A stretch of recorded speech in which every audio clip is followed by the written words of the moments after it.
Research data analysis can be a challenging aspect of academic work for many students and young researchers.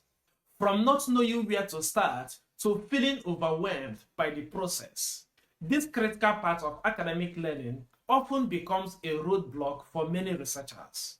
In fact, many resort to paying substantial fees to data analysts who may deliver the result without explaining the process or the method or insight behind them. This leaves students disconnected from their research.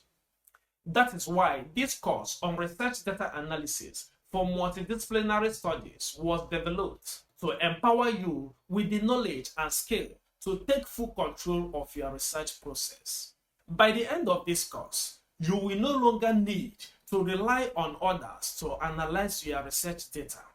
You will master the tools and techniques, including AI tools that make data analysis simpler and accessible. So grab your writing materials, get comfortable, and dive into this course with curiosity and dedication. I am Pat Ugu, your guide to this journey. You are welcome to this course.